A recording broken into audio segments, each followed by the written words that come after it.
বাংলাদেশ ও চীনের বন্ধুত্ব ৫ দশকেরও বেশি সময়ের পরীক্ষায় করে ওঠা এক নির্ভরতার নাম। পারস্পরিক শ্রদ্ধা, সহযোগিতা ও আস্থার ভিত্তির উপর দাঁড়িয়ে সময়ের পরিক্রমায় এ সম্পর্ক আজ পৌঁছেছে কৌশলগত অংশীদারিত্বের অনন্য উচ্চতায়। উন্নয়ন, প্রযুক্তি, অর্থনীতি, শিক্ষা ও সংস্কৃতি বহুমাত্রিক গল্প নিয়ে আমাদের নিয়মিত আয়োজন ঢাকা বেজিং এক্সপ্রেস, চ্যানেল 24 এবং চায়না মিডিয়া গ্রুপ সিএমজির যৌথ প্রযোজনায় আমরা তুলে ধরছি দুই দেশের অগ্রযাত্রা, সম্ভাবনার সব গল্প। সঙ্গে আছি আমি লুৎফর কবির।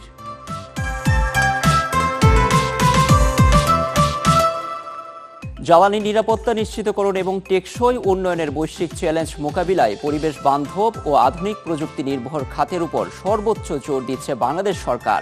এই প্রেক্ষাপটে দেশের ক্রমবর্ধমান বিদ্যুৎ চাহিদা পূরণ ও পরিবেশ রক্ষায় সোলার নবায়নযোগ্য এবং বর্জ্য নির্ভর জ্বালানি খাতের পাশাপাশি বেসরকারি খাতে চীনা বিনিয়োগকারীদের স্বাগত জানিয়েছে সরকার। বাংলাদেশের সোলার নবায়নযোগ্য ও বর্জ্য নির্ভর জ্বালানি খাতের পাশাপাশি বেসরকারি খাতে চীনা বিনিয়োগকারীদের স্বাগত জানিয়েছে বর্তমান সরকার। একই সাথে চীনের সঙ্গে দ্বিপাক্ষিক সম্পর্কের ঐতিহাসিক প্রেক্ষাপট স্মরণ করে বাণিজ্য, বিনিয়োগ, শিক্ষা, অবকাঠামো সহ প্রধান প্রধান ক্ষেত্রে এ সম্পর্ককে আরও এগিয়ে নেওয়ার প্রত্যয় ব্যক্ত করা হয়েছে। সম্প্রতি তেজগাঁওয়ে প্রধানমন্ত্রীর কার্যালয়ে চায়না মিডিয়া গ্রুপ সিএমজিকে দেওয়া একান্ত সাক্ষাৎকারে এসব কথা বলেন বাংলাদেশের প্রধানমন্ত্রীর উপদেষ্টা এবং প্রধানমন্ত্রীর কার্যালয়ের মুখপাত্র মাহাদি আমিন। প্রধানমন্ত্রীর উপদেষ্টা মাহাদি আমিন জানান, বর্তমান প্রধানমন্ত্রীর নেতৃত্বে তারা সোলার এনার্জি, নবায়নযোগ্য জ্বালানি এবং বর্জ্য নির্ভর জ্বালানিতে অনেক বেশি গুরুত্ব দিচ্ছেন। আর এই প্রত্যেকটা খাতে চীনের যথেষ্ট দক্ষতা রয়েছে। সুতরাং চীন সহ বিশ্বের যে কোনো দেশ যদি ভালো অফার নিয়ে আসে, তাদের কোম্পানিগুলো আসে এবং ব্যয়ের ক্ষেত্রে সমতা থাকে, তাহলে তারা তাদেরকে স্বাগত জানাবেন। এমনকি সরকারের পক্ষ থেকেও সব ধরনের সমর্থন ও সুযোগ সুবিধা দেওয়ার কথাও জানান তিনি। তবে চীনা বিনিয়োগকারীদের বাংলাদেশের বেসরকারি মালিকানাধীন ক্ষেত্রগুলোতে বিনিয়োগের জন্য বেশি উৎসাহিত করার কথাও জানান তিনি। চাইনিজ গভর্নমেন্ট বা চাইনিজ যে কোনো কোম্পানি যদি আসে, ওনারা ইনভেস্ট করেন কিংবা ওনারা ক্রেডিট ফাইন্যান্সিং করেন কিংবা লোকাল পার্টনার হিসেবে থাকেন, তাহলে অবশ্যই there is enough opportunity for them to make an impact. চীনের সঙ্গে বাংলাদেশের ঐতিহাসিক সম্পর্কের ভিত্তিও তুলে ধরেন মুখপাত্র মাহাদি আমিন। এর আগে প্রধানমন্ত্রীর কার্যালয়ে এক সংবাদ সম্মেলনে সরকারের ১০০ দিনের কার্যক্রমের পরিসংখ্যান তুলে ধরেন উপদেষ্টা মাহাদি আমিন। এ সময় তিনি জানান, যত দ্রুত সম্ভব তিস্তা মহাপরিকল্পনার কাজেও হাত দেবে বর্তমান সরকার। প্রেসিডেন্ট জিয়া রহমানের সময় থেকেই চীনের সাথে বাংলাদেশের সম্পর্কের শুরু, সুতরাং একটা ঐতিহাসিক সম্পর্ক তো বিএনপির সাথে অবশ্যই রয়েছে। বিএনপি সরকারের মূল লক্ষ্য এমনভাবে ফরেন পলিসি ঢেলে সাজানো, যেখানে বাইল্যাটারাল রিলেশনের ক্ষেত্রে অর্থাৎ যে কোনো দেশের সাথে আমরা ইকুয়ালিটি, ফেয়ারনেস এবং জাস্টিস নিশ্চিত করতে চাই। তিনি আরও জানান, বর্তমান সরকার বাণিজ্য, বিনিয়োগ, শিক্ষা, সংস্কৃতি ও স্বাস্থ্য খাতে চীনের সঙ্গে আরও বেশি সহযোগিতা চায়। একই সঙ্গে অবকাঠামো, সাইবার সিকিউরিটি এবং জলবায়ু পরিবর্তনের মতো সমসাময়িক ও গুরুত্বপূর্ণ ক্ষেত্রগুলোতেও দ্বিপাক্ষিক সম্পর্ক বৃদ্ধির কথা জানান তিনি। পাশাপাশি প্রতিটি খাতে দুই দেশের সম্পর্ককে বর্তমান সরকার আরও বহুদূর এগিয়ে নেবে বলেও জানান। প্রধানমন্ত্রীর উপ প্রেস সচিব জাহিদুল ইসলাম রনির সঞ্চালনায় সংবাদ সম্মেলনে আরও উপস্থিত ছিলেন প্রধানমন্ত্রীর অতিরিক্ত প্রেস সচিব Atiqur Rahman Ruman, speech writer SAM Mahfuzur Rahman, প্রধানমন্ত্রীর উপ প্রেস সচিব হাসান শিপলু, মোহাম্মদ শাহাদাত স্বাধীন এবং সুজাউদ্দৌলা। এছাড়া উপস্থিত ছিলেন বিভিন্ন গণমাধ্যমের বিশিষ্ট সাংবাদিকবৃন্দ। বাংলাদেশের তীব্র জ্বালানি সংকট মোকাবিলায় এবার মাটির গভীর স্তরে নতুন করে গ্যাসের সন্ধানে নেমেছে সরকার। দেশের ইতিহাসে প্রথমবার সাধারণ খনন সীমা অতিক্রম করে প্রায় ৬,০০০ মিটার গভীর পর্যন্ত শুরু হয়েছে ডিপ ড্রিলিং বা গভীর কূপ খনন। আর এই মহাপরিকল্পনা বাস্তবায়নে মাঠ পর্যায়ে অত্যাধুনিক প্রযুক্তি নিয়ে কাজ করছে চীনের রাষ্ট্রায়ত্ত প্রতিষ্ঠান CCD। চলুন দেখে আসি প্রতিবেদনে। বাংলাদেশের ব্রাহ্মণবাড়িয়া জেলা শহরের কাছে ঢাকা-সিলেট মহাসড়কের ঠিক অদূরেই চলছে দেশের জ্বালানি খাতের এক ঐতিহাসিক কর্মযজ্ঞ। তিতাস ৩১ নম্বর কূপে শুরু হয়েছে দেশের ইতিহাসে প্রথম এবং গভীরতম অনুসন্ধান কূপের খনন কাজ। লক্ষ্য মাটির বুক চিরে ৫,৬০০ মিটার গভীরে লুকিয়ে থাকা অনাবিষ্কৃত গ্যাসের সন্ধান। আর পেট্রোবাংলার এই মহাপরিকল্পনা বাস্তবায়নে মাঠ পর্যায়ে কাজ করছে চীনের জাতীয় পেট্রোলিয়াম কর্পোরেশনের অন্তর্ভুক্ত দেশটির শীর্ষস্থানীয় প্রতিষ্ঠান ছুয়ানছিং ড্রিলিং ইঞ্জিনিয়ারিং কোম্পানি বা CCDC। ঐতিহ্যগত গ্যাস অনুসন্ধানের সীমা অতিক্রম করে বাংলাদেশ এবার প্রবেশ করেছে গভীর গ্যাস অনুসন্ধানের নতুন এক অধ্যায়ে। এই মুহূর্তে আমি দাঁড়িয়ে আছি তিতাস ৩১ নম্বর কূপ খনন এলাকায়, যেখানে দেশের ইতিহাসে প্রথমবারের মতো পরিচালিত হচ্ছে গভীর গ্যাস খনন কার্যক্রম। ২০২৪ সাল থেকে বাংলাদেশে কার্যক্রম বিস্তৃত করা চীনের এই রাষ্ট্রায়ত্ত প্রতিষ্ঠানটি এরই মধ্যে সিলেট 10X, আরপি 11 এবং তিতাস 28 কূপের কাজ সফলভাবে সম্পন্ন করেছে। শুধু আধুনিক প্রযুক্তিই নয়, সিসিডিসি বাংলাদেশে তৈরি করেছে ৫০০-র বেশি স্থানীয় কর্মসংস্থান। বাংলাদেশে সাধারণত ২৭০০ থেকে ৩,৫০০ মিটার গভীরতায় গ্যাসের মজুদ পাওয়া যায়। এর আগে ৪,০০০ মিটারের কিছু বেশি গভীরতায় যাওয়ার নজির থাকলেও ৫,৬০০ মিটারের এই লক্ষ্য এক অবিশ্বাস্য চ্যালেঞ্জ। তবে গত ১৯ এপ্রিল থেকে শুরু হওয়া এই অভিযানে চীনা বিশেষজ্ঞদের সঙ্গে কাঁধে কাঁধ মিলিয়ে দিনরাত নিরলস কাজ করছেন বাংলাদেশি প্রকৌশলী ও শ্রমিকরা। তিতাস ৩১ কূপটি সম্পূর্ণ খনন করতে সময় ধরা হয়েছে ২১০ দিন। অত্যাধুনিক প্রযুক্তির কল্যাণে এরই মধ্যে ২,১৭৪ মিটার খনন শেষ হয়েছে। তবে আসল চ্যালেঞ্জ শুরু হবে মাটির নিচে ৩,৭৫০ মিটার পার হওয়ার পর, যেখানে ওত পেতে আছে অতি উচ্চ চাপের এলাকা।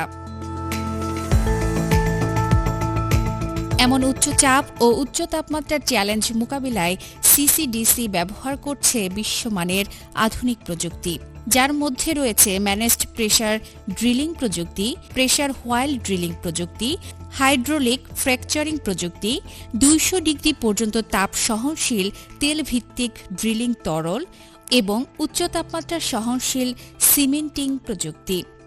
আর মাঠ পর্যায়ে কাজ করছে ৩০ বছরের অভিজ্ঞতা সম্পন্ন চীনা বিশেষজ্ঞ দল, যাদেরকে চীনের চেংটু সদর দপ্তর থেকে ২৪ ঘণ্টা ডিজিটাল মনিটরিংয়ের মাধ্যমে রিয়েল টাইম সহায়তা দেওয়া হচ্ছে। এমন উচ্চ ক্ষমতার রিগ এবং প্রযুক্তি আগে কখনো দেশে ছিল না। চীনের মাটিতে ১০,০০০ মিটার গভীরে কূপ খননের বিশাল অভিজ্ঞতা রয়েছে সিসিডিসির ৩০ বছরের অভিজ্ঞতা সম্পন্ন এই দলটির।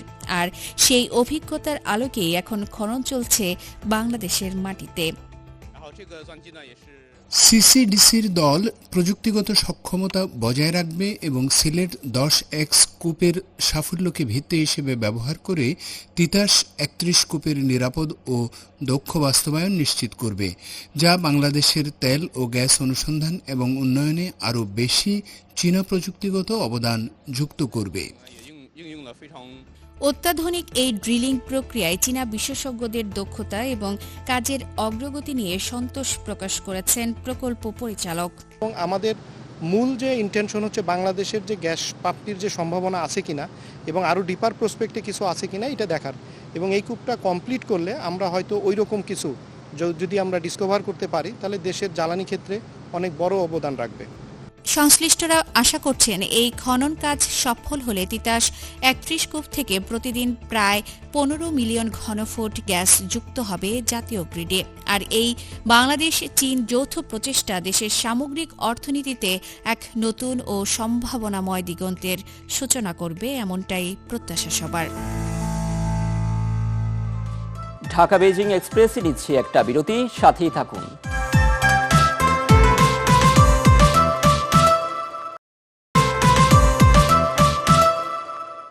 বিরতির পর আবারও স্বাগত ঢাকা বেজিং এক্সপ্রেসে, সাথেই আছে আমি লুৎফর কবির।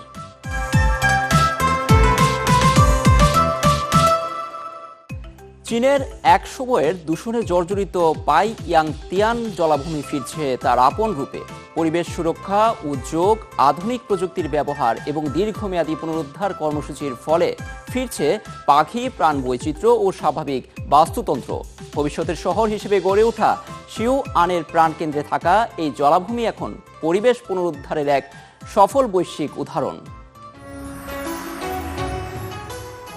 চীনের বৃহত্তম স্বাদুপানির জলাভূমি পাইয়াং তিয়ান, যার নাম একসময় জড়িয়েছিল দূষণ ও পরিবেশ বিপর্যয়ের সঙ্গে, কিন্তু সময়ের ব্যবধানে বদলেছে সেই চিত্র। বহু বছর অবহেলা ও দূষণে প্রাণহীন এই ঐতিহাসিক জলাভূমি এখন ফিরে পাচ্ছে তার হারানো প্রাণ।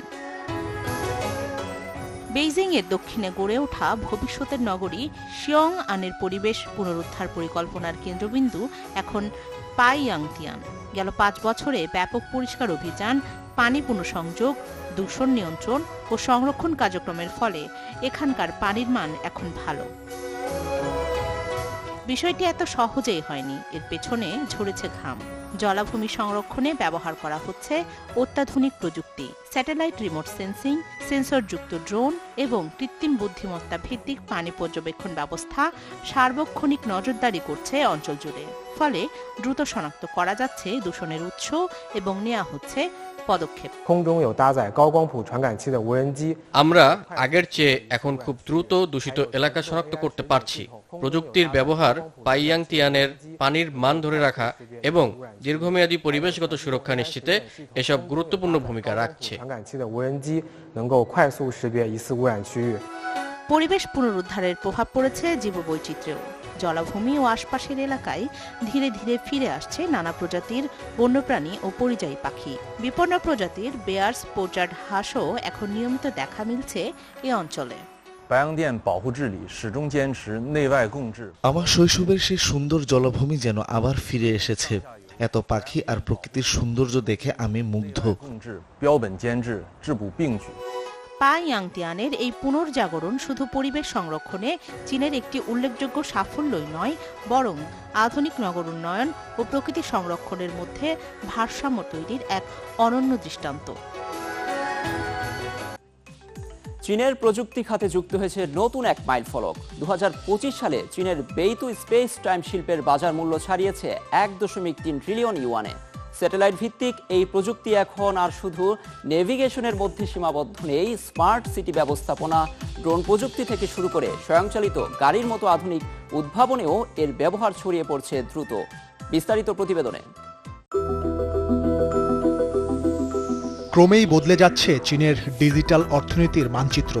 স্যাটেলাইট প্রযুক্তিকে কেন্দ্র করে গড়ে ওঠা নতুন শিল্প জগতে এখন সবচেয়ে আলোচিত নাম বেইতো স্যাটেলাইট নেভিগেশন সিস্টেম। 2025 সালে বেইতো স্পেস টাইম শিল্প রেকর্ড প্রবৃদ্ধি অর্জন করেছে। সম্প্রতি প্রকাশিত এক প্রতিবেদনে এসেছে যে এ শিল্পের মোট উৎপাদন মূল্য দাঁড়িয়েছে প্রায় 1.3 ট্রিলিয়ন ইউয়ান, যা চীনের উচ্চ প্রযুক্তি খাতের জন্য গুরুত্বপূর্ণ মাইলফলক। শুধু নেভিগেশন বা পথ নির্দেশনার মধ্যে সীমাবদ্ধ নেই বেইতো। সময়ের সঙ্গে এটি রূপ নিয়েছে পূর্ণাঙ্গ স্পেস টাইম সার্ভিস ইকোসিস্টেমে। রিমোট সেন্সিং, জিআইএস প্রযুক্তি, মোবাইল যোগাযোগ এবং স্মার্ট ডিভাইসের সঙ্গে সমন্বয়ের মাধ্যমে এখন বহুস্তরীয় প্রযুক্তি অবকাঠামো হিসাবে ব্যবহৃত হচ্ছে। বেইতো শিল্পে প্রযুক্তিগত সমন্বয় এবং বহুমুখী ব্যবহারের সুযোগ দ্রুত বাড়ছে। এর ফলে শিল্পটির প্রতিযোগিতামূলক সক্ষমতাও শক্তিশালী হয়েছে। চীন এই প্রযুক্তিকে ঘিরে গড়ে তুলেছে একটি স্বয়ংসম্পূর্ণ শিল্প ও সরবরাহ শৃঙ্খল। চিপ, অ্যান্টেনা, মডিউল থেকে শুরু করে অ্যাপ্লিকেশন সার্ভিস, সব ক্ষেত্রেই দেশীয় সক্ষমতা দ্রুত বাড়ছে, যা বৈশ্বিক বাজারে নিজেদের অবস্থানকে করেছে আরও দৃঢ়। শুধু 2025 সালেই বেইতো সমর্থিত টার্মিনাল ডিভাইসে বিক্রি হয়েছে 41 কোটির বেশি। একই সময়ে এর বিভিন্ন ডিভাইসের মোট ব্যবহারকারী ছাড়িয়েছে 220 কোটি। ডিজিটাল রূপান্তর, স্মার্ট সিটি ও স্বয়ংক্রিয় প্রযুক্তির দ্রুত বিস্তারের কারণে উচ্চ নির্ভুলতা সম্পন্ন রিয়েল টাইমের ডেটা চাহিদা বাড়ছে। আর সেই চাহিদাকে কেন্দ্র করে বৈশ্বিক প্রযুক্তি প্রতিযোগিতায় নিজেদের অবস্থান আরও শক্ত করছে চীন। মহাকাশে মানুষের দীর্ঘমেয়াদী বসবাসের স্বপ্নকে বাস্তবে রূপ দিতে সবচেয়ে বড় বাধা হয়ে দাঁড়িয়েছে প্রজনন বিজ্ঞানের অজানা রহস্য। এই জট খুলতেই এক যুগান্তকারী পদক্ষেপ নিয়েছে চীন। নিম্ন স্তরের মেরুদণ্ডী প্রাণী থেকে শুরু করে উচ্চ স্তরের স্তন্যপ্রায়ী প্রাণী পর্যন্ত মহাকাশের প্রতিকূল পরিবেশে ভ্রূণের বিকাশ ঠিক কিভাবে ঘটে এর নিবিড় পর্যালোচনার জন্য কক্ষপথে একটি পূর্ণাঙ্গ ও শক্তিশালী গবেষণা ব্যবস্থা গড়ে তুলেছে দেশটি।